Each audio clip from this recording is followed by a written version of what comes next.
Hey y'all, my name's Trish. I'm a professional video editor and a passionate photographer. And today we're going to talk about tripods.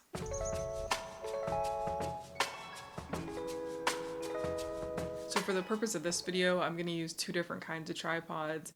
And the reason for that is so that you can realize that no matter what tripod you have, they're all essentially the same, and all of these rules and areas of the tripod will apply to yours. And if you don't already own a tripod, I'll link a few in the description of ones that I would recommend.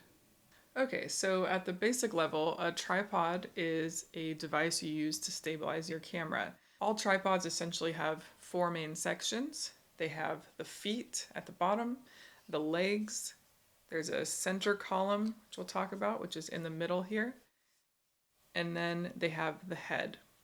So let's go ahead and start with the feet. So just like your shoes, tripod feet are really situational and depend on the type of terrain you're in. Most tripods are going to have rubber feet, and that's going to get you through 90% of the terrain that you're going to be working with, whether that's inside or outside.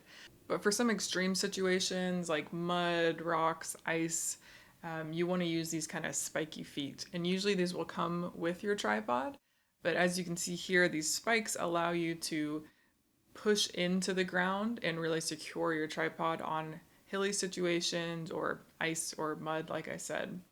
And so all you're going to do to change out the feet is just unscrew them and screw in the new ones. So next up are the legs. This is the main part of the tripod, and this is what's going to take the bulk of the weight of your camera setup. So the legs are typically divided into multiple sections, and that's where you see they're folded into each other and they expand out. So that's how you can get this really compact form of the tripod like this, but then when it's fully expanded, it's much taller. With the legs, just make sure that as you open them, that you work from the same section. So if I start at the bottom, I'll open the bottom rather than jumping up to different areas. That'll just allow the weight to be a little bit more evenly distributed as you're raising the tripod up. Your legs will have different locking mechanisms. Just make sure that you know how yours work and lock them as you open a leg. So for example, if I open this one here, I extend it the full length that I want, then I want to close this and lock this portion back down before I put any weight on my tripod. At the top of each leg, there's the ability to get the angle that you want. So you'll have some sort of a clamp here that you can push in and open that tripod leg up. So after the legs is the center column. And so the center column is a column placed in the center of the tripod, and it allows you to get that extra reach. So right now it's difficult to see, but what you would do is you'd have some type of locking mechanism on your tripod. Sometimes it's going to be a twist and turn on this center area here, or on mine, it's actually a lever here. It says open. So I'll pull this lever up, and then I can pull the center column up and out. Normally the legs are open to do this so it doesn't hit it. So this area here is your center column. If your legs are out and extended already and you've got those perfectly situated for the area that you're in, the good way to raise and lower your camera setup would be to adjust this center column. So you could loosen the center column, and now that you need to go up a touch more to get your framing correct, you could raise this center column up, and then you want to lock it down, which in this case is that lever. So I'm going to push that lever in, check the weight, and everything feels secure and balanced. All right, so let's talk about the tripod head. So the tripod head is the top part of the tripod, and it is going to be the device that allows you to pan and tilt your camera. So panning is the ability to move your camera side to side, and then tilting is that ability to move it on a vertical axis, looking up and down. So that ball head inside the head of the tripod is going to allow that flexibility. And so you'll have a few different knobs on the side of your tripod head that will allow you to get, loose with the panning and the tilting. But with that said, if you loosen all of those knobs at once, you now can pan and tilt at the same time, which means that your camera is just gonna flop around. So I recommend doing that one at a time. Loosen one knob, check and see what that is for your tripod. Is it the panning? Is it the tilting? Is it something else? Loosen one at a time, see what it is, learn what that knob does, Once you get your camera in the position for that knob that you want, tighten that knob back down. So also on your tripod head are some numbers, like a little ruler. And so these numbers, if you wanted to go out and take, say, a panoramic shot, a shot where you would set your tripod up and take photos at various increments so that you can get these really beautiful long panoramic shots of an area, typically landscape is a situation that you would see this. So with a tripod, you can use those numbers to make sure that you're getting full coverage of a panoramic shot like that. So you would be able to set your tripod up, see where the number is, and then loosen that pan knob on the head and move one increment amount, whatever that would be for you, and then lock it back down, take a shot, move it another increment, take a shot, and so on and so forth. So once you have all those shots, they would be edited together into a large panoramic shot.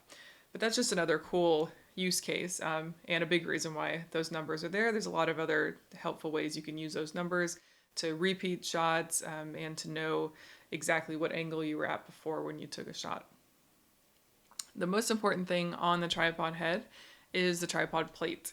And so the plate is how your camera is going to be secured to the tripod.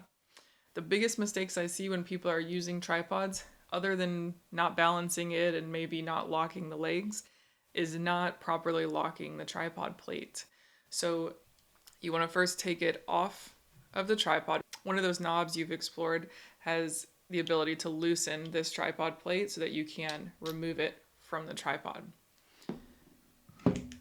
So once you have it off of the tripod, there's going to be either 1 or 2 screws depending what the plate is and the size of it, and that screw is going to go into the base of your camera. But essentially all you're going to do is look on your tripod plate, see if it indicates any way an arrow that's pointing towards the lens, or in my case, I have kind of this little change in the metal of a back piece that I know will go to the back.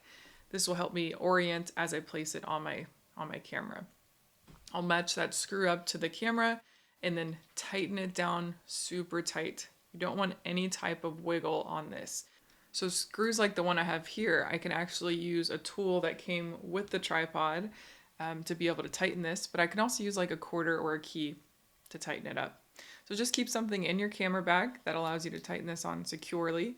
Always check it and make sure you're not having any looseness, because regardless of how nicely you set up your tripod, if your plate's not tightly secured, everything's going to be out of whack and your camera could even fall off of the tripod.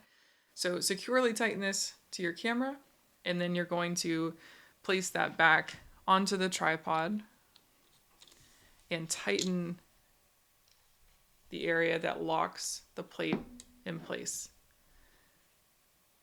So once you have your camera securely on the tripod, just do a little bit of a weight test. Check the legs, check that pan and tilt, make sure everything's secure before you ever walk away.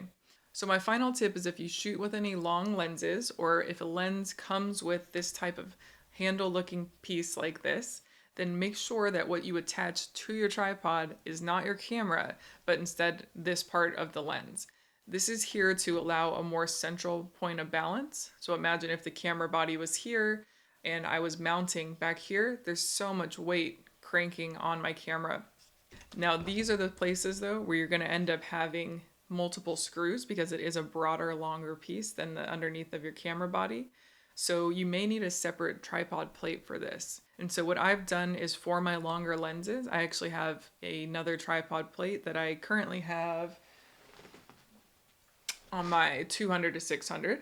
So you can see here, I have a tripod plate that I keep for my long lenses that has 2 separate screws.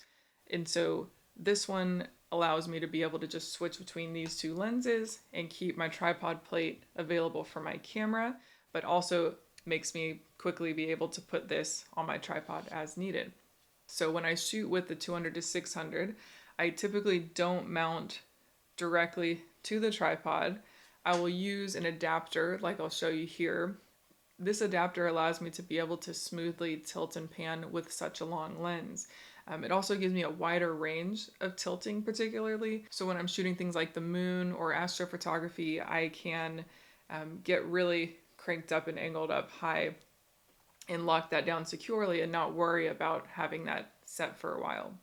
So you can see here that that type of adapter, if you're going to want to shoot with a long lens, I'd recommend getting, and I'll link that one in the description below, as well as some additional longer style 2-screw tripod plates that you could get. All right, that's everything for today. I hope these tips about tripods were helpful, and I really encourage you to get your hands on a tripod and test them out. It can allow you to really do a lot of different things with your photography. If you have any questions about tripods or if there's things that I missed, feel free to put that in the comments. If you haven't subscribed already, go ahead and hit the subscribe button. Thanks to all those who have subscribed already and who are enjoying the content, leaving comments. It really makes my day to see comments from you guys, and I've really been enjoying making these videos and have some exciting videos coming up. I'll see you guys in the next one.